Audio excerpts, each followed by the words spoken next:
시간이 되었습니다. 오늘 1일 봉예로 드리는데요. 함께 찬양하면서, 특히 오늘 또 사모님께서 피아노 반주까지 해주시는데, 함께 찬양하면서 우리가 봉예를 시작했으면 좋겠습니다. 먼저 봉예 시작할 때 우리가 묵상으로 우리 마음과 생각을 주 앞에 드리고, 우리가 이 시간을 온전한 예배자로서 나아가려고 합니다. 함께 묵상으로 기도하겠습니다.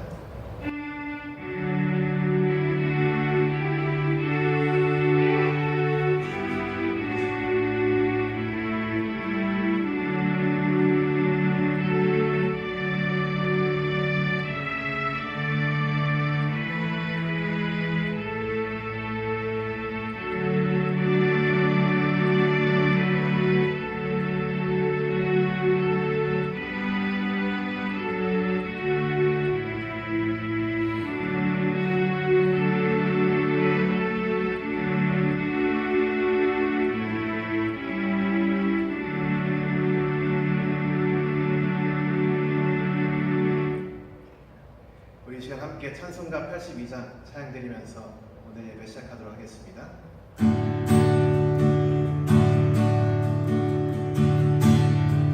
나의 기쁨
찬송가 219장 찬양드리겠습니다.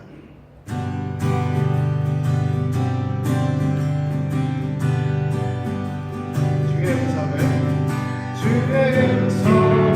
내가 듣는 사랑하는 나의 새 있는 마음으로 주께 나오니 나를 영접하소서. 내가 매일 십자가 앞에 너 가까이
왕이신 하나님을 높이며 찬양하면 좋겠습니다. 특히 오늘 본문 말씀에서 예수 그리스도가 전하는 복음이 무엇인가 우리가 깊이 볼 텐데요.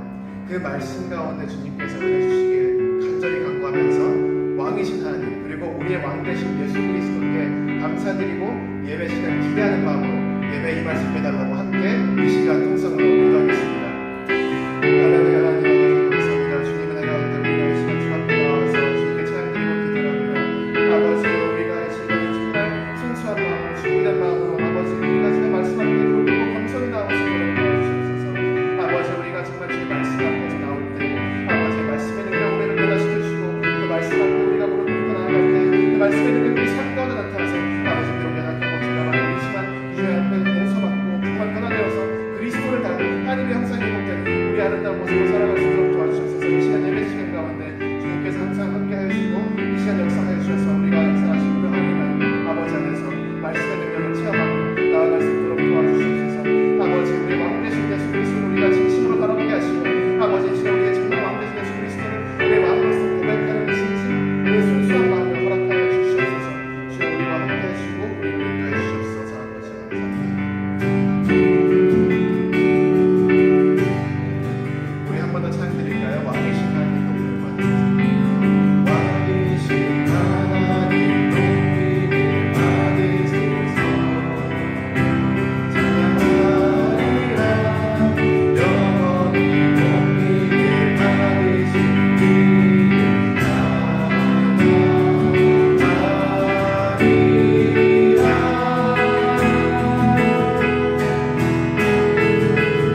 의지하는 마음으로 우리가 나아갔으면 좋겠습니다. 우리의 왕 되신 예수 그리스도를 정말 바라보면서 우리의 삶 가운데 우리의 왕 되신 예수 그리스도가 그냥 믿음과 생각이 아니라 삶으로 정말 신앙 고백이 믿음과 삶으로 나타날 수 있게 달라고 이 시간 함께 통성으로 기도하겠습니다. 하나님 하나님 아버지 감사합니다. 주님의 가운데 우리가 예수 그리스도의 능력으로 이곳에 왔고 아버지 우리 예수 그리스도를 믿는 그 믿음으로 우리가 한 곳에 모여서 주님께 예배드립니다. 아버지 우리 왕 되신 예수님을 우리가 찬양하고 아버지 왕 되신 예수님을 우리가 바라보며 그 앞에 무릎 꿇고 예배하고 경배하며 나아갑니다. 아버지 우리가 이 시간 예수 그리스도 한 분만으로 만족하고 예수 그리스도 우리 삶 가운데 정말 왕 되셔서 우리 단순히 이것이 머리로만 말로만 고백하는 것이 아니라 진심으로 마음으로 삶으로 고백하는 신앙이 되게 하여 주시옵소서. 아버지 이 시간 우리가 함께 예배드리고 찬양하고 기도하며 나아갈 때 오직 예수님의 왕 되어 주시고 예수님의 풍부 영광 받으시고 오직 예수 그리스도의 높임을 받아 주시옵소서. 아버지 우리가 이 시간 간절히 기도하고 나아가오니 우리의 기도를 받아주시고 아버지 우리 예배를 받아주시고 아버지 또한 우리 예배 시간 가운데 주님께서 우리에게 주시고자 얘기한 그 모든 복들을 우리가 이 시간 받아들여서 넘치게 주님의 복을 받아서 그 복과 그 능력으로 우리가 이 삶을 하루라도 더 살아갈 수 있게 도와주시옵소서. 아버지 예수 괴로운 세상 가운데 우리가 살아갈 때 오직 예수 그리스도를 바라보고 오직 주님만 우리의 왕으로 섬기며 아버지 우리가 주의 종으로서 예수 그리스도의 그 종으로서 정말 하나님의 형상을 담고 예수님을 따라가는 것을 살아갈 수 있도록 도와주시옵소서. 아버지 우리 한 번 더 찬양드리겠습니다. 예수 왕이여 예수 우리 왕이여 이곳에 오소서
우리 조용히 우리 마음속으로 기도할 때 정말 이 시간 예배 가운데 우리가 주님의 주시는 그 은혜를 말씀의 능력을 받고 정말 말씀의 힘으로 우리가 또 바르게 세워지고 회복되고 고쳐지고 정말 주님을 닮아가는 그리스도인들 되게 해달라고 이 시간 묵상으로 기도하겠습니다. 한번 기도하고 계속해서 예배 드리겠습니다. 할렐루야. 하나님 아버지 감사합니다. 아버지 우리가 비록 보잘것없고 비록 좁은 숫자로 우리가 주님께 찬양드리지만 주님께서 그 무엇보다 우리 찬양을 기쁘게 받아주실 줄 믿습니다. 아버지 이 시간 우리와 함께하여 주셔서 처음부터 끝까지 이 일일 부흥회 가운데 주님께서 크게 역사하여 주시고 성령님 임하셔서 뜨거운 성령의 불길이 타오를 수 있도록 인도하여 주시옵소서. 아버지 그 불길이 말씀 위에서 타오르게 하시고 말씀 가운데 우리가 바르게 서 있게 하여 주시옵소서. 감사드리며 예수님 이름으로 기도합니다. 아멘. 하나님 말씀 보도록 하겠습니다. 오늘 밤 일일 부흥회 주님께서 우리에게 주시는 말씀은 마가복음 1장 14절부터 15절까지의 말씀입니다.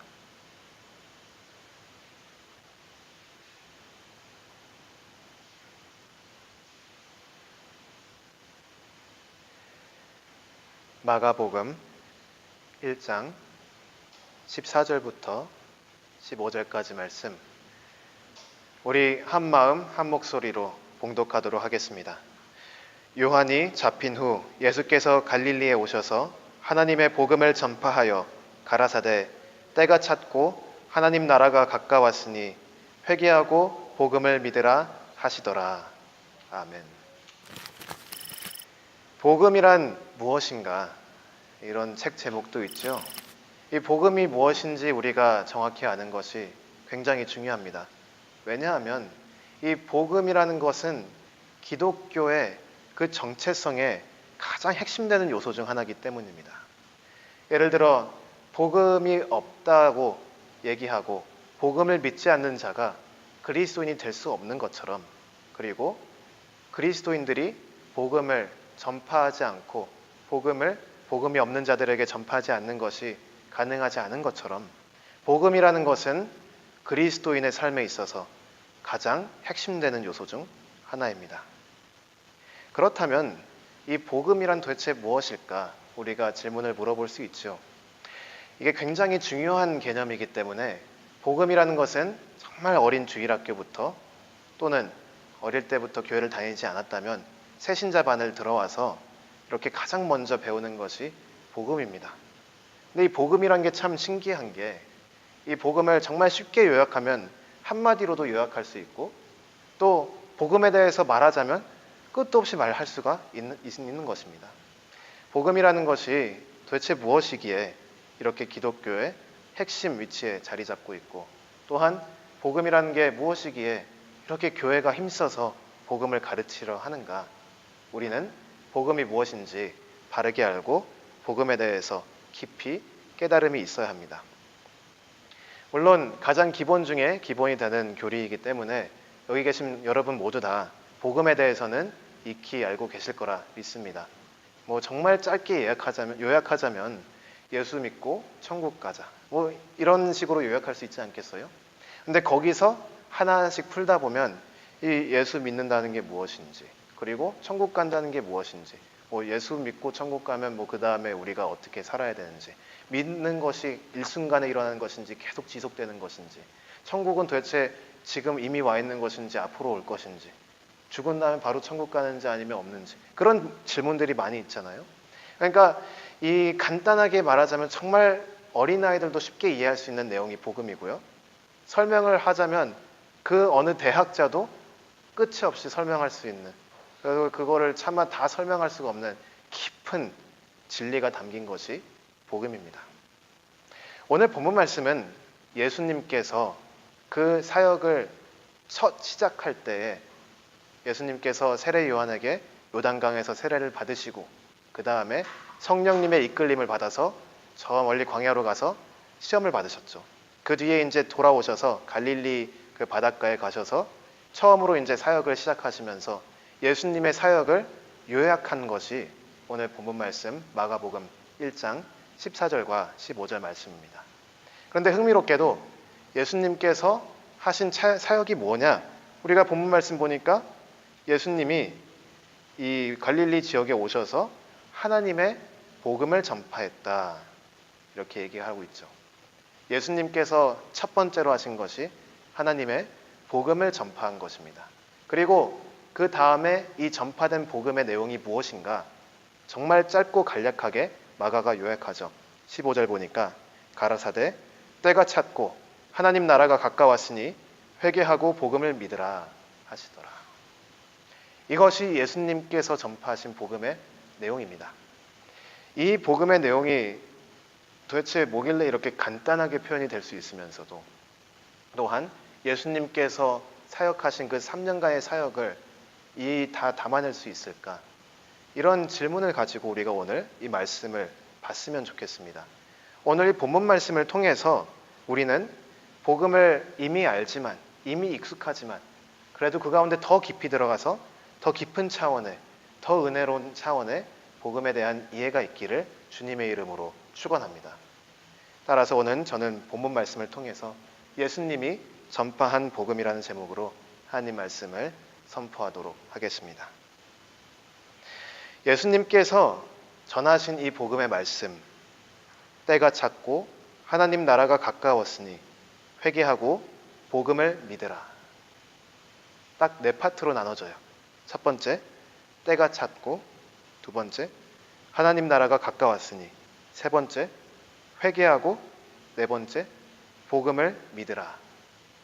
이 네 가지가 복음의 전부입니다. 이 네 가지를 조금만 더 분석을 해보면 두 개로 나눌 수가 있어요. 두 개의 선포가 있고 두 개의 권고가 있습니다. 두 개의 명령이 있는 거죠. 두 가지 선포란 무엇인가? 때가 찼고 하나님 나라가 가까웠다. 이 두 가지 선포가 있죠. 그리고 그 선포에 따른 두 가지 권고 또는 명령이 있습니다. 회개하고 복음을 믿으라. 이 두 가지로 나눠서 우리가 이걸 분석할 수 있는데, 먼저 앞에 나온 두 가지 선포를 우리가 깊이 묵상하고 살펴보면 나중에 뒤에 따라오는 두 가지 명령에 대해서도 자연스럽게 우리가 이해를 할 수 있습니다. 따라서 오늘 이 말씀을 우리가 볼 때에 이 앞에 두 가지, 때가 찼고 하나님 나라가 가까웠다. 이게 도대체 무슨 말인가? 그걸 살펴보면서 이 전반적인 예수 그리스도께서 전파하신 복음에 대해서 좀 나눠보도록 하겠습니다. 첫 번째 선포, 두 개가 있다고 그랬죠. 그 중에 첫 번째 선포는 때가 찼다라는 선포입니다. 이 때가 찼다라는 말이 상황에 따라서는 이게 좋은 느낌으로 때가 찼다라고 말할 수도 있는데, 또 어떤 상황에서는 이게 좋지 않은 느낌으로 때가 찼다라고 할 수가 있습니다. 예를 들어서 저는 학생이니까 학생이 예를 들으면 시험이 있는데 시험 공부를 안 하고 있다가 날이 다가오면 그건 때가 찬 거죠. 때가 찼는데 시험 공부 안 했으면 어떡해요? 일단 준비된 대로만큼 가서 시험 보다가 패스 못하면 다시 해야 되겠죠. 그런 의미에서 때가 찼다는 것은 긴박함과 위급함, 이런 분위기를 조성해서 뭔가 우리가 빨리 뭘 해야겠다, 아니면 이제 거의 다 왔으니까 조금만 더 힘내서 하자, 이런 식의 그런 느낌을 이야기하는 그런 내용의 때가 찼다라는 말이 있습니다. 그런데 그 반면에 또 다른, 제가 지난주에 친구들이랑 피자를 시켜 먹었는데 피자가 올 때까지 시간이 걸리잖아요. 그러면 이 배고픈데 피자가 올 걸 기다리고 앉아 있으니 얼마나 이게 좀 힘들어요. 근데 때가 차면 피자가 도착하니까, 그래서 그런 의미에서 때가 찼다라고 하면 그건 되게 행복하고 기쁜 의미에서 때가 찬 거죠. 드디어 피자가 왔으니까 피자를 먹을 수 있겠다. 그런 두 가지 용도가 있는데, 오늘 본문 말씀에서는 이 두 가지 내용이 다 들어 있습니다. 이 좀 긴박한 느낌에서 때가 찬 의미도 있고, 정말 행복, 이제 자유다, 이제 다 끝났다, 드디어 끝이다, 그런 느낌의 때가 찼다라는 말도 있습니다. 이 두 가지를 우리가 좀 양면을 살펴봐야 하는데요. 첫 번째는 먼저 좀 더 그 행복한, 드디어 이 기다림이 끝났구나, 그런 의미의 때가 찼다라는 말을 한번 살펴보도록 하겠습니다. 이 기쁨의 의미에서 때가 찼다고 하면 제가 앞서 말씀드린 피자 얘기도 있지만 정말 기다리는 게 쉽지가 않잖아요. 이 기다린다는 게 참, 이게 기다린다고 마냥 기다린다고 하면 되는 것 같지도 않고, 또 기다리는 동안은 뭘 해야 될지도 모르겠고, 이게 빨리 일이 끝나야 다음 단계로 넘어가는데 그게 안 되고 그거 끝날 때까지 기다리고 있으면 힘들기도 하고요. 계속 막히기도 하고 딴 거 못 하기도 하고요. 이게 쉽지가 않습니다. 그런데 때가 차면, 그러면 우리가 기다리는 것, 우리가 기대하고 소망했던 것이 오는 것이기 때문에 정말 참 기쁨의 메시지가 될 수 있습니다.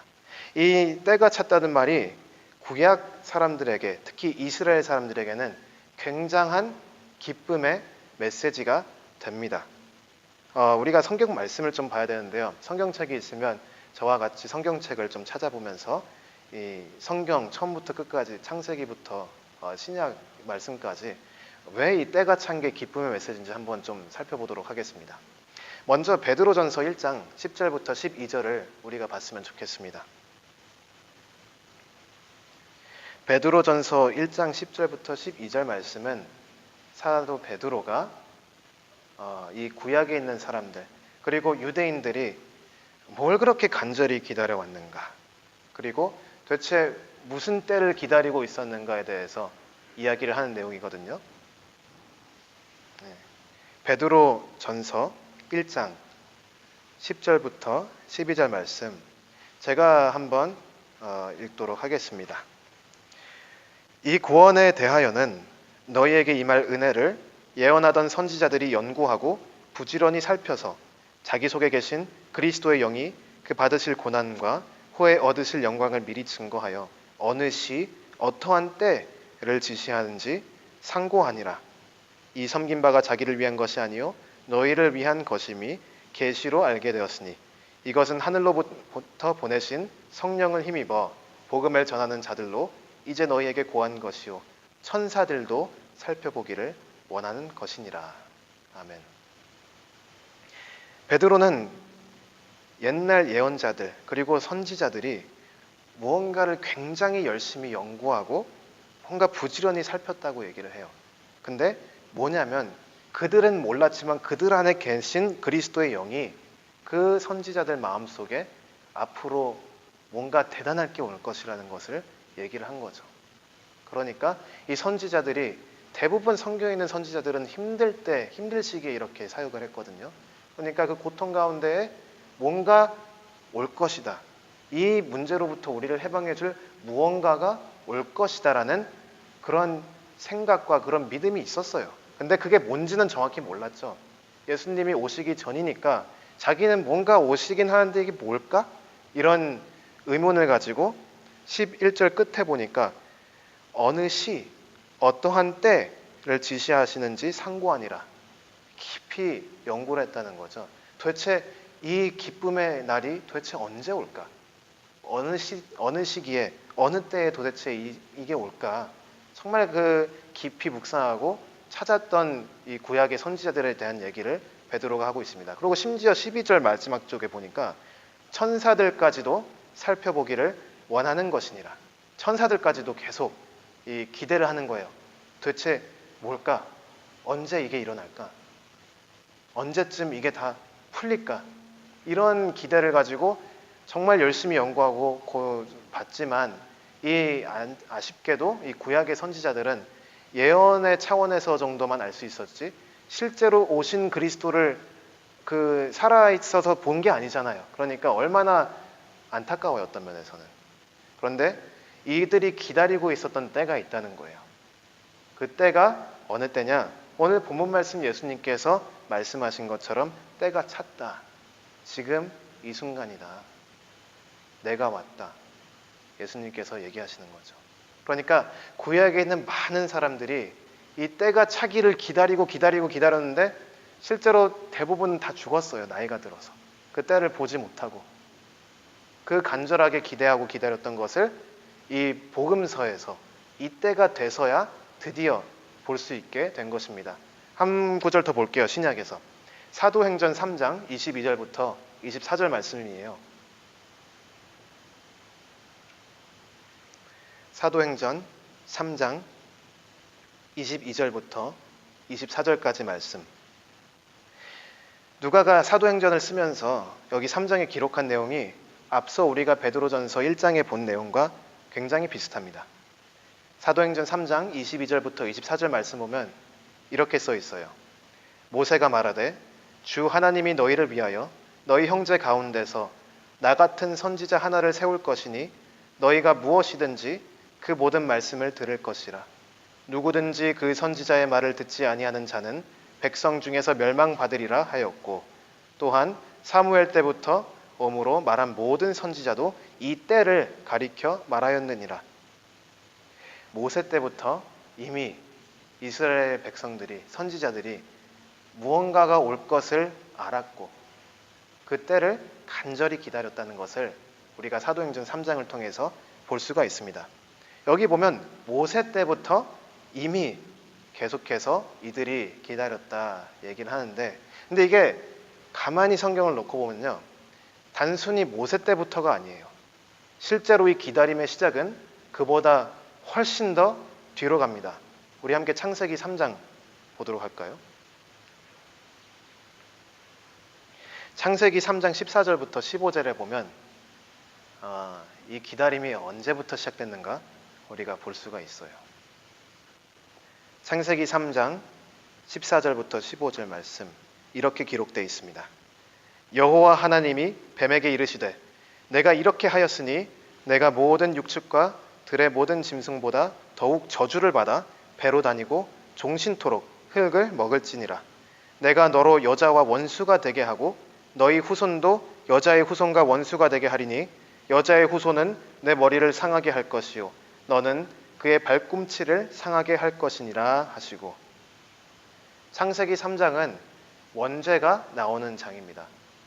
창세기 1장과 2장에는 하나님께서 정말 아름다운, 보기에 하나님 보시기에 정말 좋은 아름답고 완벽한 세상을 만드셨습니다. 그런데 창세기 3장에 보면 뱀이라는 인물이 나와서 하와를 꼬드기죠. 그래서 하와에게 말하기를 너가 하나님이 먹지 말라고 했던 이 선악과를 먹으면, 하나님 거짓말했어. 하나님은 이걸 먹으면 네 죽는다고 그랬는데 하나님 말씀 거짓말이니까 믿지 말고 이거 먹고 너도 하나님처럼 돼, 이렇게 유혹을 했습니다. 그러고 하와는 하나님 말씀이 있었음에도 불구하고 하나님 말씀보다 말하는 뱀의 말씀을 더 집중해서 들었죠. 그래서 하와와 그 옆에 아무 말도 안 하고 가만히 있었던 아담은 뱀의 꼬드김에 넘어가서 그 선악과를 먹습니다. 그런데 하나님 말씀은 틀리지 않으시죠. 하나님께서는 분명히 선악과를 먹으면 죽는다고 하셨습니다. 그리고 그 말씀은 분명히 이루어졌습니다. 이제는 인간이 죽게 되었고, 단순히 잘 살다가 끝에 가서 죽는 게 아니라 그 죽게 될 현실이 지금 날마다 경험하는 지금 이 순간에도 죽음의 현실이 영향을 끼쳐서 순간순간이 고통스럽게 돼버렸습니다. 죽기 때문에 땅이 이제 더 이상 인간에게 먹을 것을 쉽게 주는 게 아니라 땅은 그것을 내어주지 않고 인간은 정말 피땀 흘려서 일해서 겨우겨우 땅에서 소산물을 얻어서 먹어야 되는 상황이 되었고, 인간과 인간 사이의 그 관계가 끊겨져서 극도로 외로운 그 관계 가운데 살아가야 되고, 심지어 하나님조차도 제대로 바라볼 수 없는 상태가 되어서 마치 전원이 끊긴 기계처럼 우리는 배터리에 의존해서 조금씩 천천히 죽어가는 현실 가운데 놓여지게 되었습니다. 우리가 왜 이 상황에 놓여졌는가? 그것은 뱀이, 사단이 인간을 유혹한 부분이 굉장히 큽니다. 물론 그 죄를 지은 사람은 아담과 하와지요. 그러나 뱀이 꼬드긴 게 굉장히 커서 하나님께서 창세기 3장 보니까 굉장히 큰 저주를 뱀에게 내립니다. 그러고 이런 예언을 하시는데요.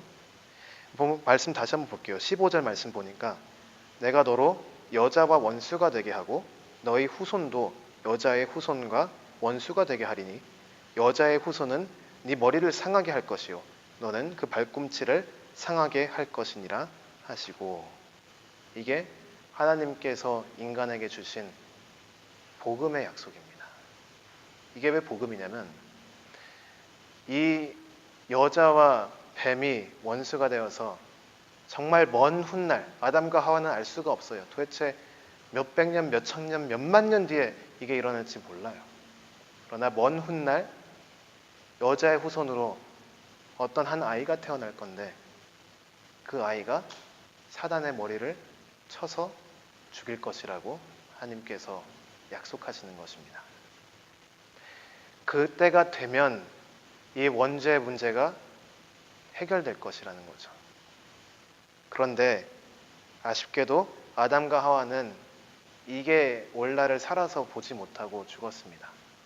그리고 아담과 하와가 낳은 아들들도 이걸 보지 못했죠. 그리고 그들의 아들들도 보지 못했고 그들의 아들들도 보지를 못했습니다. 그리고 이것을 잃고 점차 세상이 악해져서, 너무 악해져서 하나님께서 심히 괴로워하시고 후회하시고 세상을 물로 심판하시죠. 그렇게 역사는 흘러가게 됩니다. 그 다음에 이제 우리가 좀 말씀 볼 수 있는 게 어디냐면 신명기 18장 15절부터 18절인데, 이때는 이제 하나님께서 계속해서 인간을 포기하지 않으시고 그 원죄 가운데 죄 짓고 나쁘고 계속 잘못된 길로 빠져서 하나님께 영광을 돌리기는커녕 하나님의 이름을 먹칠을 하는 그 인간들을 여전히 하나님께서는 포기하지 않으시고 계속해서 붙잡으신 역사가 굉장히 길게 있었습니다. 그래서 아브라함, 이삭, 야곱, 그 다음에 요셉 이런 사람들을 통해서 하나님께서 이스라엘이라는 민족을 세우시고 자기 백성으로 하나님께서 삼으셨습니다. 그리고 이 백성을 이끌기 위해서 모세라는 종을 세우셨죠. 이 모세가 120살 정도 되어서 이제 언약의 땅에 들어가기 전에 엄청 긴 역사가 있었어요. 이스라엘 사람으로 태어나서 정말 그때 나라에서 어린아이를 다 죽이라 해가지고 어머니께서 몰래 바구니에 담아서 강가로 흘려보내셨죠. 근데 그게 또 하나님의 인도하심 아래 바로 그 가정에 손에 들어가서 모세가 애굽의 그런 교육을 받고 컸습니다. 그러다가 이제 자기 히브리 사람들을 좀 도와주려고 하다가 살인을 하게 되죠. 그래서 두려움 가운데 도망가서 광야 생활을 또 합니다. 그리고 광야 생활 가운데 이제 이러가 늙어 죽겠지 하는 모세 앞에 갑자기 불타오르는 그 가운데 하나님께서 나타나시죠. 그래서 모세를 통해서 이스라엘 백성들을 애굽에서 출애굽시키시고 모세를 통해서 홍해를 가르시고 거길로 이끌어내셔서 이스라엘 사람들이 모세의 지도 아래에 이제 광야 생활을 시작하게 됩니다. 그리고 원래는 모세를 통해서 언약의 땅까지 들어가려고 했는데 이 이스라엘 백성들이 하도 말을 안 들으니까 이 죄의 모습이 너무 적나라하게 들어가니까 심지어 어땠냐면 하나님께서 그들을 이 애굽에서 꺼낸 지 얼마 안 됐는데 이제 홍해를 갈라서 시내산이라는 곳에 정착을 했어요. 시내산 곳에 정착을 해서 보니까 하나님께서 모세를 이렇게 산 위로 불러셔서 뭘 좀 말씀하시려고 하나 봐요. 그래서 모세가 잠깐 자리를 비웠어요. 뭐 1년도 아니고 한 달 정도. 근데 그 사이에 이스라엘 백성들이 그 우리를 구원해 준 신은 어딨냐? 모세는 어딨냐? 죽은 거 아니냐? 우리 이제 어떡하냐?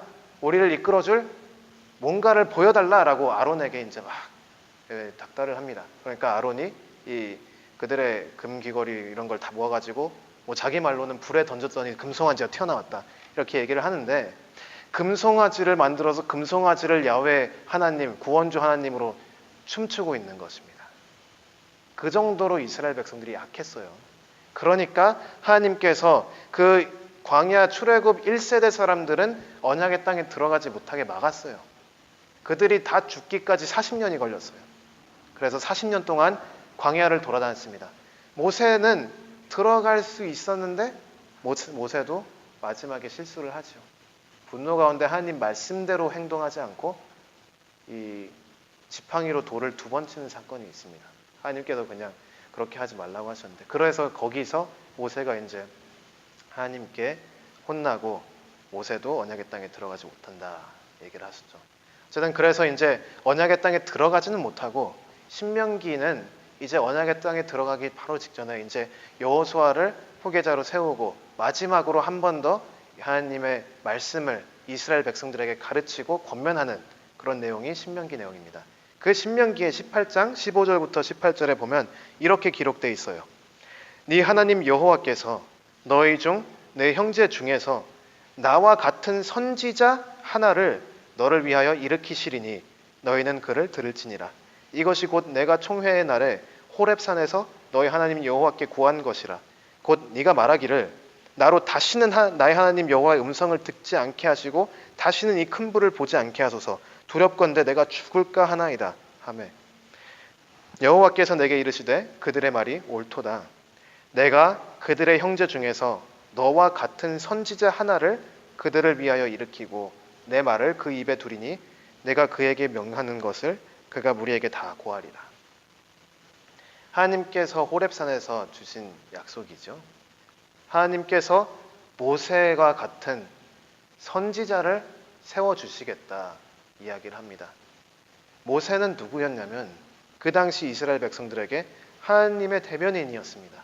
이 호렙산에서 무슨 일이 있었냐면 하나님의 말씀이 선포가 되는데 이게 천지가 떨리고 흔들리고 난리가 났어요. 산이 불타오르고 이게 보기만 해도 거의 심장이 녹아내릴 정도로 엄청난 그 진동 가운데, 그 엄청난 그 자연의 일들 가운데 하나님께서 나타나십니다. 그걸 보고 이스라엘 백성들이 아주 무서워하죠.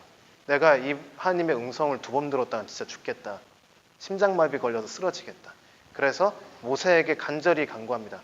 모세여, 너희가 우리를 대표해서 하나님 앞에 나아가 달라. 그리고 하나님 말씀을 너가 들어서 전해달라. 우리는 차마 이거 못하겠다. 그렇게 해서 모세가 하나님의 말씀을 전하는 하나님의 이 마우스피스, 이 하나님의 입술로서 일을 하지요. 근데 모세는 그 일을 감당을 잘 했지만 결국 모세도 죄를 지었고 또한 모세도 육신이 있기 때문에 죽었습니다. 그럼 모세가 죽은 뒤에는 이걸 누가 합니까? 하나님 말씀을 누가 얘기를 해요? 하나님께서 약속을 하죠. 언젠가는 내가 모세와 같은 선지자를 너희 중에서 세우겠다. 약속을 하십니다. 그래서 이 모세와 같은 선지자가 세워질 거라고 했는데, 근데 모세와 같은 선지자가 없어요. 이스라엘 백성들이 다시는 이 모세 시절과 같이 이렇게 선지자의 이렇게 인도하심의 하나님 말씀을 받고 나아가는 시절이 없었습니다. 그렇게 이 약속은 잊혀지는 듯 합니다. 그러나 하나님 말씀은 실패하는 것이 없지요. 하나님 말씀은 그냥 땅에 떨어지는 법이 없습니다. 하나님께서 약속하신 것은 언젠가는 이루어질 것이라는 것을 우리가 믿음 가운데 고백을 해야 됩니다. 이 말씀이 이스라엘 백성들이 굉장히 오랜 시간을 기다려야지 이루어질 말씀입니다. 모세와 같은 선지자가 오긴 올 건데 수천 년 뒤에 오게 됩니다. 그 때를 기다리는 이스라엘 백성들이 있죠. 이게 한 기원전 1400년 정도였으니까 예수님이 딱 기원전 딱 거의 AD, BC 그 사이에 오셨다고 하면 약 1400년 정도를 기다려야지 이 약속이 성취가 되는 것이죠. 그래서 때가 차는 걸 기다리는 거예요, 이스라엘 백성들이. 도대체 언제 모세 같은 사람이 다시 올까? 그리고 이 일이 있은 다음에 한 400년 정도가 흐릅니다. 모세 같은 사람 안 와요. 근데 기원전 한 1000년 정도 되니까 아주 훌륭한 하나님의 사람이 왕으로 세워지죠. 다윗 왕이 이스라엘의 왕이 됩니다. 그리고 이 다윗 왕이 이스라엘의 왕으로 세워지고 하나님께서 이제 다윗 왕에게 약속하는 내용이 있어요. 이게 컨텍스트가 뭐냐면 다윗이 이제 다 이스라엘 통일하고 이제 왕좌에 앉았어요. 그리고 자기는 편하게 왕궁에 앉아서 자기 할 일 하는데 옆에 보니까 하나님은 여전히 성막에 계신 거예요. 성막은 텐트입니다. 텐트. 그러니까 계속 이렇게 접었다가 폈다가 해서 옮기기 위해서는 좋지만 이 나라가 딱 자리를 잡았는데도 여전히 텐트에 하나님이 거하고 계시니까 다윗이 그게 마음에 보기가 안 좋은 거예요. 그러니까 내가 하나님을 위해서 집을 지어야겠다. 이렇게 마음속에 다짐합니다. 그리고 이렇게 다 계획을 하는데 그런데 하나님께서는 다윗을 위해 좀 다른 계획이 있었죠. 하나님의 집을 짓는 그런 중대한 일은 다윗 같은 하나 인간이 정하는 게 아니라 그건 하나님께서 하시는 일입니다. 그리고 오히려 다윗에게 집을 지어주겠다고 약속을 합니다. 이 내용이 사무엘하 7장 12절부터 16절 말씀에 나옵니다.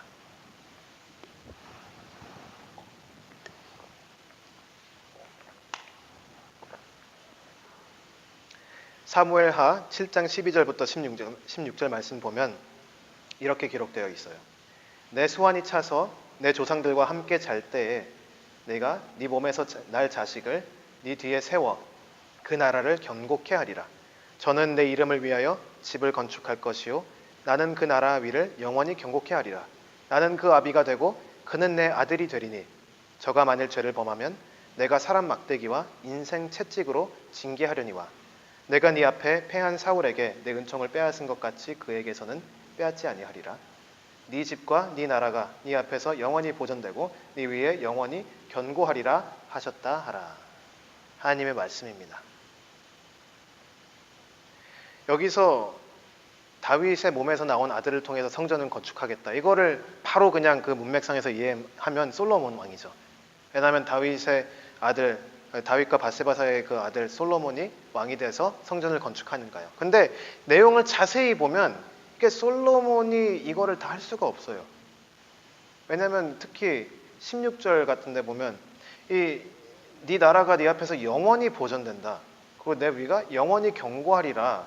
이렇게 하나님께서 약속하시는데 여러분 다 잘 아시다시피 솔로몬이 왕 된 후에 그 바로 다음 세대 이스라엘이 갈라집니다. 북이스라엘과 남유다로 갈라지죠. 그러면 이게 솔로몬에 대한 이야기이면서 동시에 솔로몬을 넘어서서 언젠가 올 다윗의 자손, 언젠가 다윗의 자손 중에 왕이 일어나서 영원한 하나님의 나라를 세우고 영원한 하나님의 나라의 왕으로서 통치할 것이다라는 약속의 내용입니다. 구약에서는 선지자들의 내용들이 이런 경우로 쓰이는 경우 흔히 있어요. 이중적으로 예언을 하는데 첫 번째는 바로 그 역사적 컨텍스트 안에서 이루어질 그 예언도 있고 그 2차적으로는 정말 멀리에 그 에스카톨로지칼 프로페시라고 하거든요. 마지막 날에 관련돼서 이루어질 예언도 동시에 있습니다. 그걸 이중 예언이라고 우리가 할 수 있는데요. 그러니까 이 내용을 자세히 보면 다윗의 자손 중에 누군가가 와서 정말 그 다윗의 그 왕자 그리고 하나님의 나라가 영원히 견고히 서 있을 것이라는 약속을 하나님께서 여기서 합니다.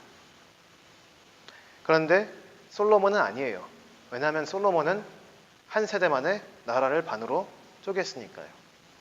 그렇기 때문에 이스라엘 백성들 그리고 이 말씀을 아는 사람들은 도대체 이 왕이 언제 올까? 다윗의 후손, 우리를 구해줄 하나님 나라를 들고 올 이 왕은 언제 올까? 기다리기 시작합니다. 이때는 잘 몰라요. 이때는 나라가 풍요로웠고 솔로몬 시대까지도 잘 살았기 때문에 사람들이 그렇게 간절하게 기다릴 필요는 없었을 거예요. 근데 솔로몬 시대가 끝날 즈음부터 이제 사람들이 불평불만이 시작하죠. 솔로몬이 너무 노동을 많이 시키기도 해서 불평이 일어나기도 하고요. 또한 그의 아들의 리더십이 약해가지고 나라가 또 반으로 쪼개지는 일도 일어나고요. 그리고 그 다음에 머지않아서 한 200년 좀 넘게 버티다가 북이스라엘이 망합니다. 그러면 그 상황에서는 이 다윗 왕에게 준 하나님의 말씀이 간절히 기다려질 수밖에 없죠. 지금 적국에서 군대가 쳐들어와서 우리 그 젊은 남성들이 다 군대 나가서 싸우다가 죽고 여자들은 다 사람들이 훔쳐가고 나라는 잃고 산산조각 났잖아요. 나라가. 이 기원전 722년경에 북이스라엘이 아수르의 공격에 대해서 다 받아가지고 망합니다.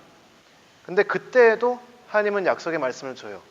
이사야 선지자를 통해서 줍니다. 이사야 53장 4절부터 10절 말씀을 좀 보겠습니다. 이사야 53장 4절부터 10절 말씀, 이게 언제 이사야가 말한 얘기냐면 다윗이 죽고 난 뒤 한 300년 정도가 흘러요. 세상은 많이 바뀝니다. 이스라엘은 예전만큼 거룩하지도 않아요. 오히려 주변 가나안 국가들보다 훨씬 더 악하고 더러운 짓들을 많이 하게 됩니다. 그 가운데 북이스라엘이 너무 타락하니까 아수르를 사용해서 하나님께서 북이스라엘을 멸망시키죠. 그 상황에서 이 어려움과 좌절, 두려움 가운데서 이 이스라엘 백성 자기 자신의 그 죄의 처참한 결과를 현실 가운데 경험하고 있어. 지금 이들이 체험하는 고통은 죄의 문제입니다.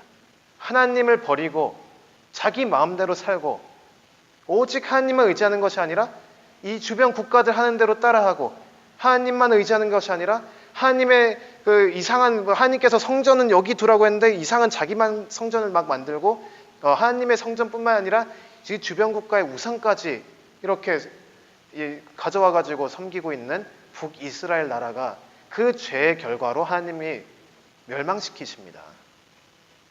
이스라엘 왜 망했냐? 죄 때문에 망했습니다. 그 죄가 어디서 왔냐? 창세기 3장 우리 봤잖아요. 원죄의 문제가 여기까지도 퍼져 있는 것입니다. 그러니까 창세기 3장에 하나님께서 이 여자의 후손을 통해서 뱀의 머리를 치겠다고 했는데 아직도 안 된 거예요. 이게 여전히 원죄의 문제 때문에 나라가 망했습니다. 그 현실 가운데 이사야가 죄 문제에 대해서 얘기를 하면서 53장 4절부터 10절에 이런 얘기를 합니다. 그는, 이제 앞으로 오실 이에 대한 얘기예요. 누군가가 오실 건데 4절 말씀 보면, 그는 실로 우리의 질고를 지고 우리의 슬픔을 당하였거늘 우리는 생각하기를 그는 징벌을 받아서 하나님에게 맞으며 고난을 당한다 하였노라. 그가 찔림은 우리의 허물을 인함이요 그가 상함은 우리의 죄악을 인함이라. 그가 징계를 받음으로 우리가 평화를 누리고 그가 채찍에 맞음으로 우리가 나음을 입었도다. 여기까지만 읽을게요. 누군가가 올 거다. 이사야를 통해서 하나님께서 예언하십니다. 기원전 700년경에 북이스라엘이 망해서 그 위에 있던 10지파가 다 흩어져 버리고 그 찬란했던 시대가 막이 내렸는데, 그 모든 게 죄의 결과라는 것을, 그 현실을 직시하면서 그 죄의 처참한 결과 가운데 좌절하고 있는 북이스라엘 백성들, 그리고 그것을 보면서 동시에 두려워하고 있는 남유다 백성들을 향해서 이사야 선지자를 통해서 하나님께서 이 말씀을 하신 것입니다. 누군가 올 것이다. 그런데 그가 너 때문에 채찍질 당할 것이다. 그 누군가 올 것인데 그가 너 때문에 상함을 입을 것이다. 이렇게 얘기를 합니다. 우리의 질고를 지고 우리의 슬픔을 당할 거다. 그런데 이 사람이 채찍을 맞아서 우리가 나음을 입을 것이고, 이 사람이 징계를 받아서 우리가 평화를 누릴 것이다. 얘기를 해요. 이 말씀이 이스라엘 백성들에게 선포됩니다. 그러면 이스라엘 백성들은 그 입장에 있으면 얼마나 간절하겠어요. 정말 속상한 얘기지만 어쨌든 이분을 통해서 우리가 구원을 얻는다는 얘기 아니에요? 방금 나라를 잃었어요. 죄 때문에. 근데 그 죄 문제를 해결해 주시겠대요. 그 사람이 언제 올까? 간절히 기다리게 되지요. 그런데 이 기다림의 끝이 나기 전에 한 100년 정도밖에 안 흘렀는데 남유다가 바빌론에 인하여 망하게 됩니다. 이번에는 사건이 더 커요. 왜냐하면 나라가 망한 것뿐만이 아니라 솔로몬이 지었던 그 성전이 파괴됐어요. 이게 좀 이상하지 않아요? 이게 587년이거든요, 기원전. 한 400년 전만에 또 그 다윗에게 하나님이 약속했잖아요. 영원히 네 집을 견고하게 하리라. 근데 지금 성전이 파괴됐어요. 이게 뭔 일인가? 에스겔서 11장 17절부터 20절을 봐야 합니다. 이 바벨론의 포로로 잡혀갔죠. 그리고 포로기 때 에스겔이 이제 선지자로서 활동을 합니다. 이게 약 기원전 600년 정도인데요. 에스겔서 11장 17절부터 20절 보면 이렇게 에스겔은 이야기를 하고 있습니다. 너는 또 말하기를 주 여호와의 말씀에 내가 너희를 만민 가운데서 모으며 너희를 흩은 열방 가운데서 모아내고 이스라엘 땅으로 너희에게 주리라 하셨다 하라. 그들이 그리로 가서 그 가운데 모든 미운 물건과 가증한 것을 제하여 버릴지라. 내가 그들에게 일치한 마음을 주고 그 속에 새 신을 주며 그 몸에서 굳은 마음을 제하고 부드러운 마음을 주어서 내 율례를 쫓으며 내 규례를 지켜 행하게 하리니 그들은 내 백성이 되고 나는 그들의 하나님이 되리라. 아멘. 에스겔 앞부분에 무슨 일이 있냐면요. 에스겔이 환상을 봐요. 그 환상 가운데 에스겔이 성전을 봅니다. 근데 그 성전을 봤는데, 하나님의 성전을 봤는데 차마 입에 담을 수 없을 정도로 더러워요. 성전이. 거기서는 우상 숭배가 온 구석에서 일어나고 있습니다. 성전에서. 그리고 그 환상 마지막 부분에 무슨 일이 있냐면, 성전에 스룹이 있잖아요. 그 날개 달린 동물. 그 스룹과 그 언약궤 그런 부분들이 에스겔의 환상 속에서 이게 거기에 하나님이 계신 곳을 상징하잖아요. 하나님의 영이 거기 계셨는데 그게 성전을 등을 돌리고 떠나버리는 장면이 나옵니다. 더 이상 성전에 하나님이 계시지가 않아요. 에스겔이 본 환상의 메시지입니다. 그러니까 성전에서도 떠났고 그 하나님이 안 계신 성전은 의미가 없잖아요. 바빌론에 의해서 부서지게 됩니다. 이 처참한 결과를 맞게 된 남쪽 유대인들, 이 이스라엘 백성들도 알아요. 이게 죄로 써 있잖아요. 죄 때문에 북이스라엘도 망했고 남유다도 망했습니다. 죄 때문에 그 아름다웠던 성전까지도 망했습니다. 다 부셔졌어요. 그리고 나라를 잃고 바빌론의 포로로 잡혀갑니다. 그런 상황에서 이 에스겔 선지자를 통해서 하나님께서 약속하신 말씀이 있어요. 뭐냐면 하나님께서 그들의 마음을 수술시켜 주겠대요. 이 인간의 마음은 돌과 같아서 선한 것이 나올 게 없다.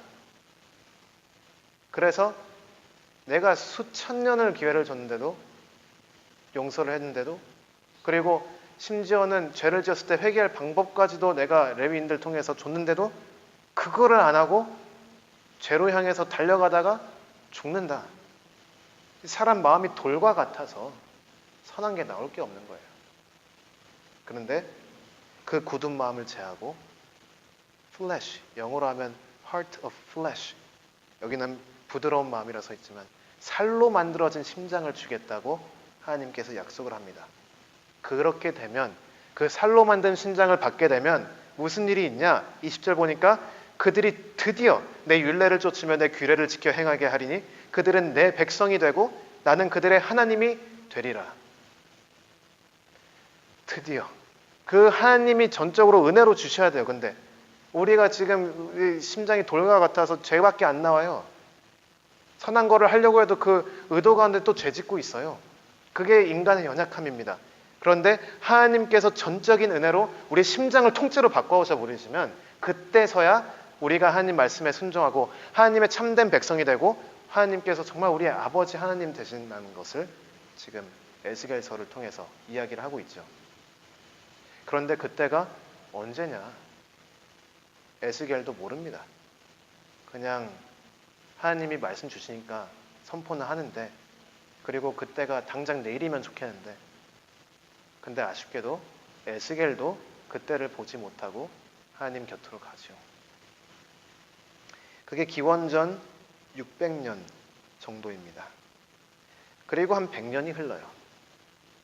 그리고 포로기가 끝납니다. 그리고 이스라엘 백성들이 돌아와서 성전을 재건축을 해요. 어떻게 재건축을 해요.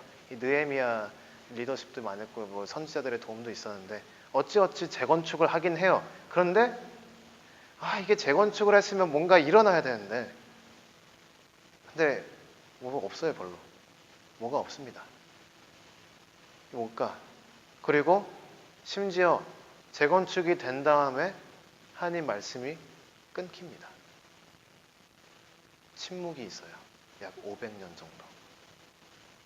그 침묵이 시작되기 전에 가장 마지막 선지자 중 하나였던 이 말라기는 말라기 3장 1절에 이렇게 얘기를 합니다. 말라기 3장 1절 제가 읽도록 하겠습니다.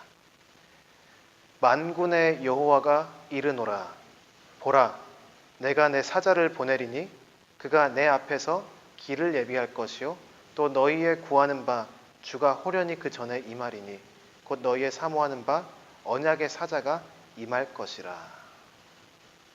하나님이 올 것인데 하나님이 오실 그 길을 예비하는 누군가를 세워주겠다.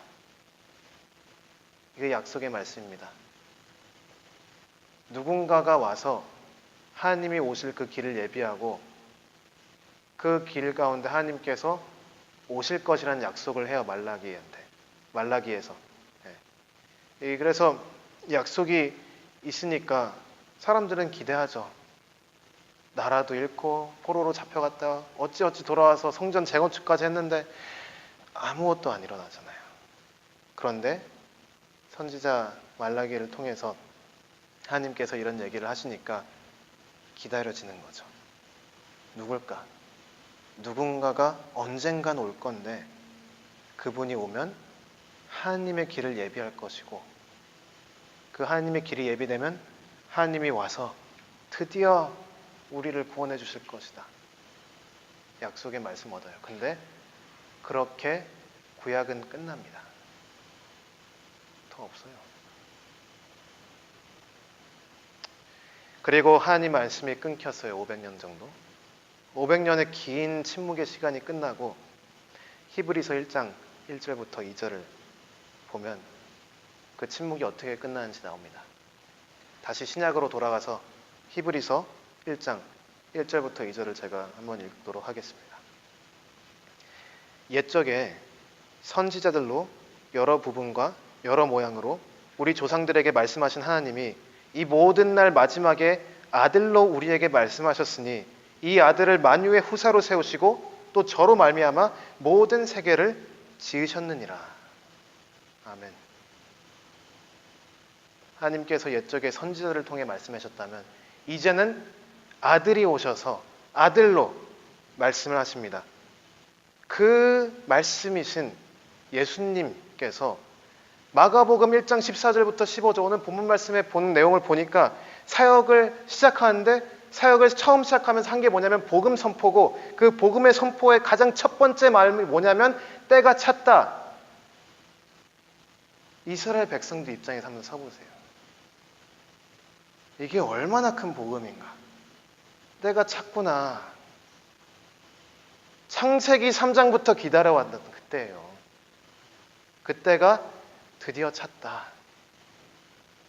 그게 예수님이 선포한 복음입니다. 수천 년간 셀 수도 없이 많은 이스라엘 백성들이 그 죄의 고통에 시달리면서 자기가 원하지도 않는 죄 짓고 또 심지어 대부분은 자기가 원해서 죄 짓고 그러면서 죄의 영향 때문에 망하고 죽고 슬프고 괴롭고 외롭고 그런 상황 가운데 있는데 그 기다림의 끝이 올 거라고 하나님께서 계속 약속을 하시는데 그 끝이 언제 오냐? 예수님께서 마가복음 1장 14절 15절 보시니까 때가 찼다. 기다림이 끝났다.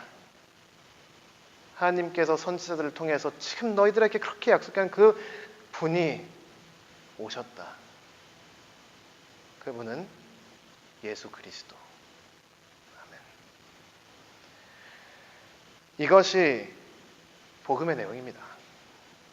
그래서 예수님께서 복음 선포를 할 때 때가 찼다라는 말을 하시는 거예요.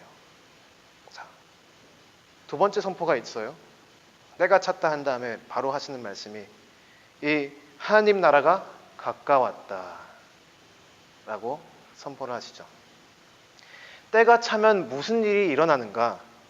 지금 우리가 언약의 그 내용들 그리고 이 약속의 내용들을 창세기부터 쭉 봤잖아요. 말라기까지.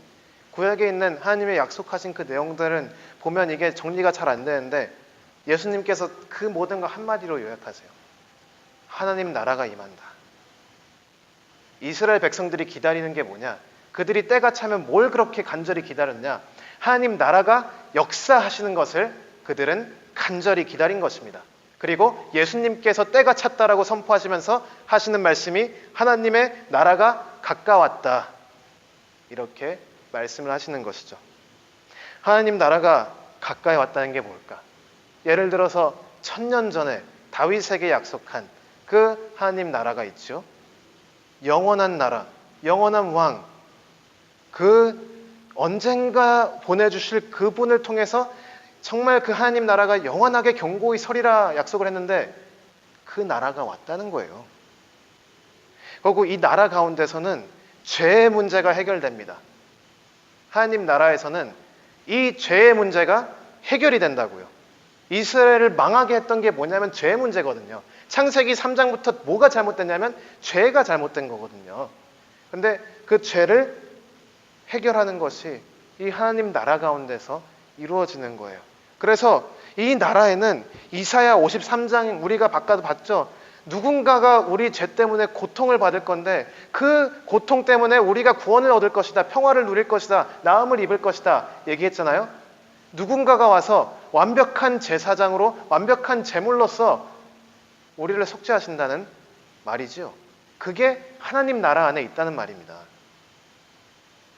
하나님 나라가 오면 그 안에는 누군가가 우리의 죄값을 완벽하게 치르실 사람이 온다는 얘기예요. 그리고 그뿐만이겠습니까? 에스겔 11장에 약속한 그 부드러운 마음, 도대체 이거 어떻게 얻습니까? 우리 마음은 굳어서 제대로 된 기도도 못해요. 그런데 그 굳은 마음이 살로 만들어진 뜨겁게 뛰는 심장으로 바뀔 수 있는 것은 이 나라 안에서 이루어지는 것입니다. 그리고 모세와 같은 선지자가 세워진다고 했는데 언제 와 모세? 그것도 이 나라 안에서 이루어집니다.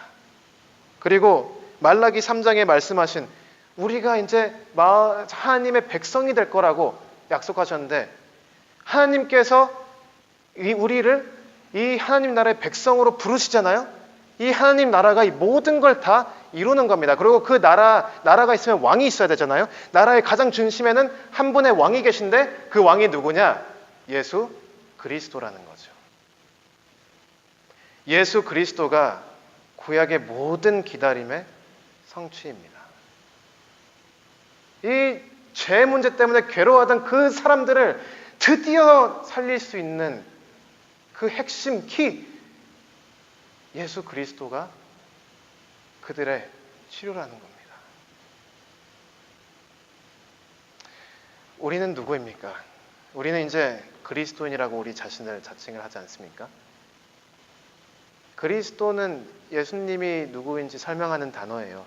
그리스도인, 영어로 하면 크리스찬이라고 우리 자신을 지칭하는 이유는 그만큼 예수님이 우리의 믿음과 우리의 생명의 핵심이 되기 때문입니다. 예수님이 없이는 삶 자체가 없어요. 그저 천천히 죽어가는 그 삶밖에는 없습니다. 그러나 예수님이 있으면 우리는 이제 뜨거운 심장을 가지고 이제 소망을 가지고 믿음을 품고 사랑을 품고 나아갈 수가 있는 것입니다. 예수님이 없어서 이스라엘이 망했습니다. 인간은 스스로 선한 것을 이룰 수가 없어요. 왜냐하면 원죄 때 인간이 스스로 자기 의지로 죄를 지어버렸기 때문에 그래요. 칼빈은 인간이 죄를 자유롭게 지었기 때문에 그 죄로 인하여 자유를 잃었다. 인간은 결국 자유롭기 때문에 자유가 없다. 얘기를 합니다. 그 자유를 누가 줄 것인가? 인간은 할 수가 없어요.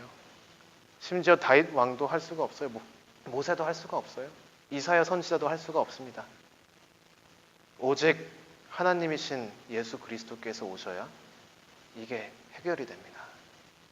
우리는 너무 감사해야 돼요. 지금 우리가 살아가는 이 시기는 예수님이 이미 오신 시기예요. 예수님이 나타나셨기 때문에 이제 우리는 예수님만 믿으면 되는 겁니다. 더 이상 기다릴 게 없어요. 예수님 이미 오셨으니까. 그런데 되게 흥미로운 얘기를 합니다. 예수님께서 하나님 나라가 왔다라고 얘기하면 되는데 하나님 나라가 가까이 왔다라고 얘기를 합니다. 왔다라고 하면 되는데 가까이 왔다라고 했는데 그 차이가 우리의 삶에 의미를 주는 거예요. 우리는 이미 이루어진 구원과 앞으로 이루어질 구원 사이에 살아가는 사람들입니다. 그래서 이 약속, 구약 말씀을 통해서 약속을 엄청 하셨잖아요. 그리고 우리를 결국 구원해 주신다고 얘기했잖아요. 이 약속이 성취가 시작이 됐어요. 이제 하나님께서 약속하신 말씀이 성취가 되기 시작했는데 그게 끝나지가 않았어요. 성취가. 시작은 했는데 끝이 안 났어. 끝은 예수님께서 끝나서 그때 우리가 모두가 심판의 날에 그리스도인들은 그리스도를 믿고 천국에 가겠죠. 그러나 우리는 아직 그때가 오지가 않았습니다. 그래서 한편으로는 이미 약속의 성취가 시작됐기 때문에 하나님께서 약속하신 그 좋은 것들이 있잖아요. 우리에게 심장을 주신다 그랬잖아요. 우리가 정말 하나님 능력으로 죄를 안 짓고 하나님 나라 백성이 되게 된다고 했잖아요. 그게 현실이에요. 우리는 진짜로 새롭게 창조를 받았고 그리스도 안에서 정말 우리는 죄와 싸우면서 소망을 가지고 사랑하면서 살아갈 수가 있는 사람입니다. 그러나 동시에 약속의 성취가 시작은 됐지만 끝나지 않았기 때문에 여전히 우리는 이 기다림의 요소가 있어요. 우리 삶에는. 그러니까 기다림이 끝났지만 여전히 또 기다리는 게 있는 거예요. 그러나 이 기다림은 조금 다릅니다. 왜냐하면 이스라엘 백성들이 기다린 거는 성취가 안 된 약속에 대해서 언제 올까 하고 그 가운데 기다린 거라면 우리가 기다리는 이 기다림은 이미 성취가 시작된 약속을 가지고 우리가 기다리는 거기 때문에 하나님께서 이미 성취해 가지고 계신 말씀을 붙잡고 기다리는 거기 때문에 훨씬 더 우리가 확신을 가지고 소망을 품고 담대하게 나아갈 수가 있는 것입니다. 하나님께서 이미 약속을 지키셨어요. 이제 그 약속 지키신 게 완성만 되면 돼요. 그게 우리가 살아가는 시대입니다. 이 복음을 믿으면서 확신하는 것 한 가지, 하나님께서 약속하신 말씀대로 우리를 회복시키시고 우리를 살리시고 우리를 고치시고 우리를 구원하실 거다. 이 약속의 확신을 품고 살아가는 게 오늘날 우리 그리스도인들의 참된 모습입니다. 그래서 예수님께서 복음 선포하면서 두 가지 선포를 했고 두 가지 명령이 있던 거예요. 두 가지 명령 뭐라고 했죠? 오늘 15절 말씀 보니까 예수님께서 이렇게 얘기했죠. 때가 찼고 하나님 나라가 가까웠다. 그러니 회개하고 복음을 믿어라. 회개하고 복음을 믿는 것이 우리가 삶을 살아가는 모습이 되어야 합니다. 그게 우리가 살아가야 되는 모습이에요. 단순히 약속 시작했으니까 지켜주겠나 하고 막 살 수가 없는 게 회개가 분명히 있어야 됩니다. 그리고 참된 회개라는 것은 이렇게 한번 잘못했어요 하고 그냥 돌이키면 그게 진짜 회개가 될 수가 없어요. 진짜 회개가 되려면 삶이 변화가 돼야 됩니다. 그리고 그 삶이 변화가 어떻게 되냐? 인간은 굳은 마음이라서 할 수가 없는데 근데 하나님께서 이미 약속을 성취하셨잖아요. 그러니까 우리가 이제 진짜 회개를 할 수가 있는 거예요. 성령님의 은사로 예수 그리스도 그 나라의 백성으로서 참된 회개를 하고 이제 회개를 하면서 복음을 믿으며 그 믿음 가운데 믿음, 소망, 사랑을 품고 살아갈 수 있는 게 오늘날 그리스도인들의 삶입니다. 이것은 구약시대 사람들이 차마 상상도 할 수 없었던 엄청난 특권이죠. 그래서 아까 우리가 처음 읽었지만 베드로와 누가가 말하기를 구약에 있는 사람들이 그렇게 알기 원했다. 천사들까지도 이거를 좀 알고 싶어 했다. 뭘까 도대체? 그 좋다는 좋은 뉴스, 굿 뉴스. 복음이 도대체 뭐길래? 그게 우리가 살아가는 그겁니다. 이 회개하고 복음을 믿는 것, 그게 우리한테 꼭 필요합니다. 그래서 이걸 우리가 좀 이제 정리를 하기 원하는데 그리스도께서 선포한 복음, 때가 찼고 하나님 나라가 가까웠다. 회개하고 복음을 믿어라. 그게 우리 삶의 아주 핵심이 돼야 되고 근본이 돼야 되고 우리 삶 가장 깊숙이 그 복음의 내용이 파고 들어가서 그 복음의 내용으로 우리 삶이 통째로 바뀌어야 돼요. 바뀌는 수준이 아니라 옛것이 사라지고 새것이 창조돼야 돼요. 근데 하나님께서는 그것을 이루셨지만 동시에 앞으로 다가올 성취가 있기 때문에 우리도 그것을 살아내야 합니다. 단순히 수동적으로 기다리고 받고 하면 끝나는 그런 게 아니에요. 하나님께서 약속을 해주신 걸 이루어가는 그 과정 중에 우리도 그 약속을 믿고 우리가 그 약속의 말씀대로 바르게 살아가는 거예요. 그리스도인들이랑 누구냐? 하나님 약속의 말씀을 믿고 그 말씀 위에 굳건히 서서 예수 그리스도를 닮아가서 하나님 나라 백성으로서 그 왕국의 왕이신 예수님 따라가서 예수님을 닮아가고 하나님 성품을 닮아가는 사람들, 그게 그리스도인들입니다. 그게 복음이, 참된 복음이 있는 사람들의 삶입니다. 물론 완성된 약속이 아니기 때문에 실수하고 넘어질 수 있어요.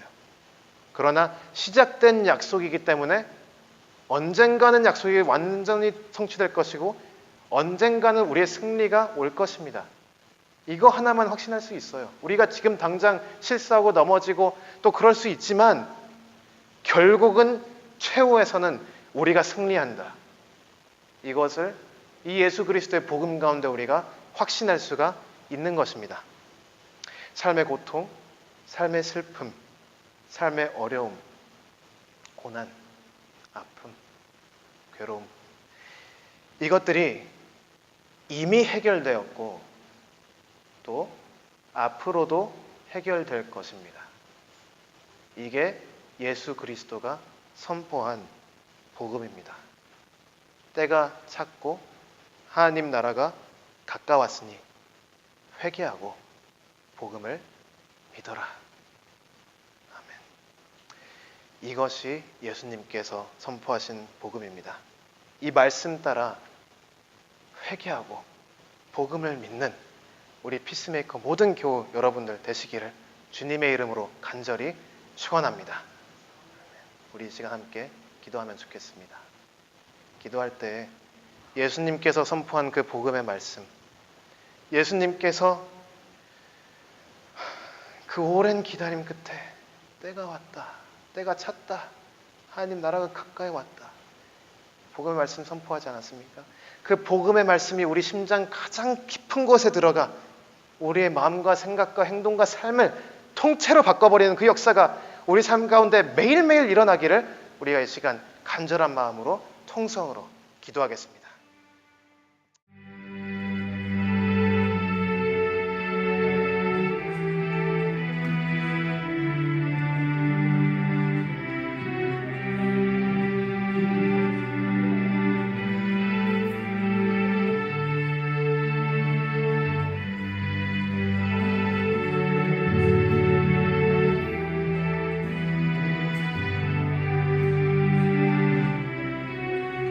우리 이 시간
하나님 나라가 가까워 왔어요.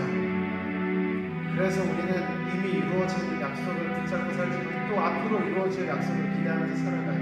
그러니까 여전히 우리 삶 가운데서는 고통과 슬픔이 있고 여전히 우리는 죄의 문제와 스트러글을 하고 있습니다.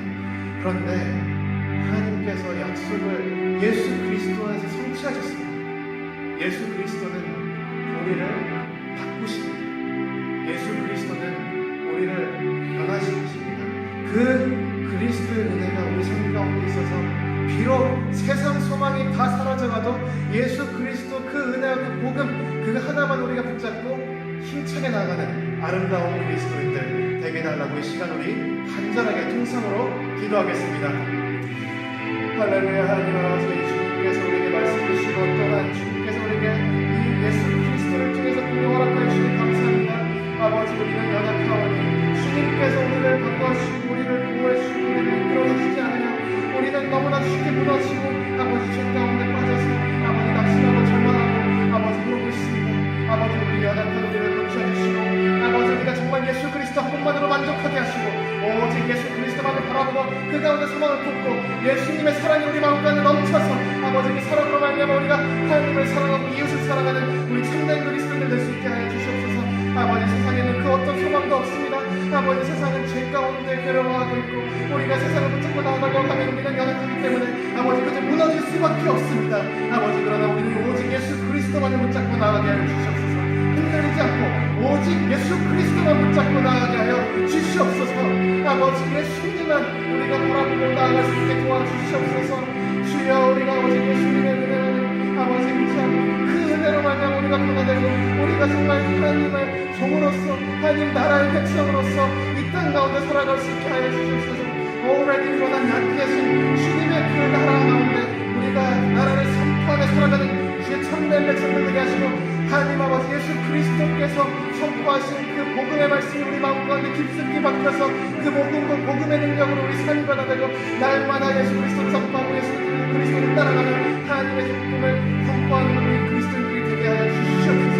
그 가운데 아버지 참된 기쁨 허락하시고 참된 소망 허락하시고 참된 믿음 허락하시고 참된 사랑을 허락하여 주시옵소서. 아버지, 우리와 함께 하시고 인도하여 주시옵소서. 아버지,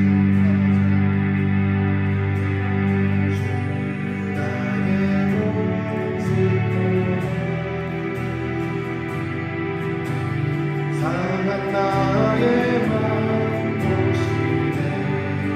주 나의 눈물 안에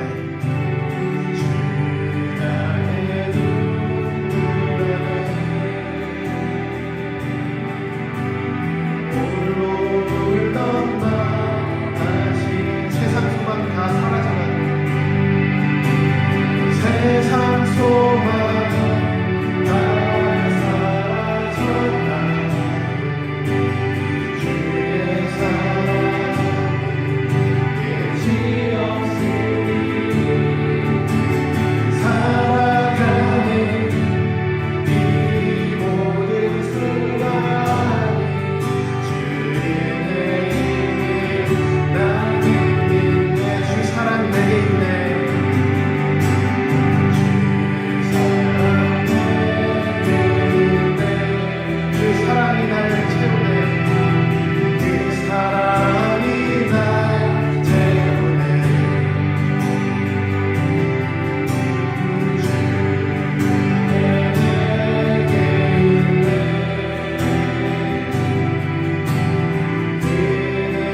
우리가 그리스도인으로서 살아갈 때 이 세상 가운데 살아가기 때문에 세상의 유혹과 시험이 계속해서 우리를 괴롭히고 공격할 것입니다. 그러나 우리는 복음을 믿는 자로서 담대하게 예수 그리스도만을 붙잡고 나아가는 우리 시간 함께 세상의 유혹의 시험이 찬양할 때 이 믿음을 선포하면서 담대하게 나아갔으면 좋겠습니다. 함께 찬양하겠습니다. 세상의 유혹 시험이.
소금 역할을 하면서 이 참된 복음을 먼저 그 은혜를 입은 자로서 남들에게도 복음을 전하고 살아가야 되는데, 이 복음을 전한다는 게 단순히 그냥 예수 믿고 천국 가서 그 말로 끝나는 게 아니라 복음이 정말 전해지려면 삶이 바뀌어야 됩니다. 우리의 삶이. 근데 그 삶이 바뀌는 것이 세상은, 사단은 원치 않아요. 그냥 공격합니다. 무너뜨리고 넘어뜨리고. 그 가운데 우리가 정말 예수 그리스도만을 붙잡고 복음을 살아내는 사람들, 예수 그리스도께서 선포한 그 복음, 때가 찼다, 하나님 나라가 가까웠다, 회개하고 복음을 믿어라, 이게 정말 삶으로 살아낼 수 있게 해달라고 간절히 우리가 이 시간 통성으로 기도하겠습니다. 하나님 아버지 우리가 주님께 간절히 기도합니다. 아버지 우리 복음을 살아낼 수 있는 힘을 허락하여 주시옵소서. 아버지 우리가 왜 아버지 너무 연약해서 아버지 우리 힘만으로는 아버지 세상에서 깃발보다 넘어지고 무너지고 주여 아버지 우리를 도와주시옵소서. 아버지 우리를 붙잡아 주시옵소서. 아버지 우리를 이끌어 주시옵소서. 아버지 우리를 붙잡아 주시옵소서. 복음의 능력이 우리 삶 가운데 들어와서 복음의 능력으로 우리 삶이 변화가 되고 우리가 그 복음을 살아내는 것으로 말미암아 이 복음이 널리 선포되고 복음을 모르는 자들에게 복음이 전해져서 정말 온 세상 가운데 이 땅에 복음이 넘치게 선포되고 복음으로 말미암아 많은 사람들이 주 앞에 회개하고 돌아올 수 있도록 주님께서 역사하여 주시옵소서.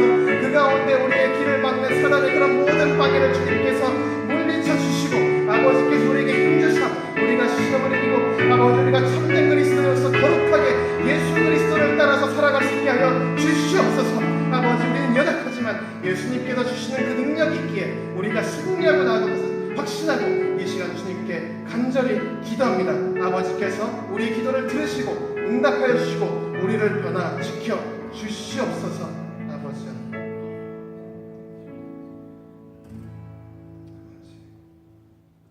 우리 마지막으로 아까 드린 찬양인데 예수 우리 왕며 찬양 드리면서 오늘 부흥회 마무리하도록 하겠습니다.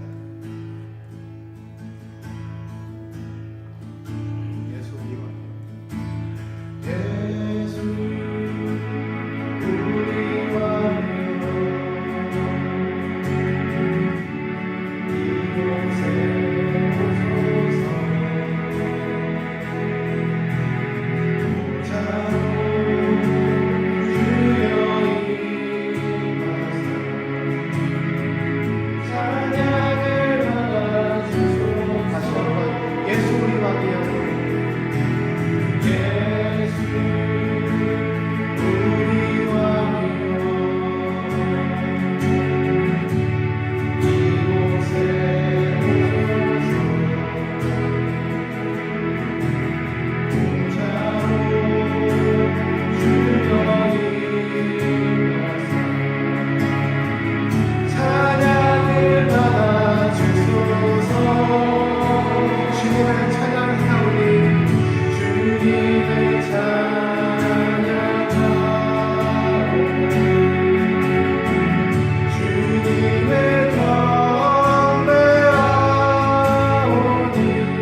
주기도문으로 오늘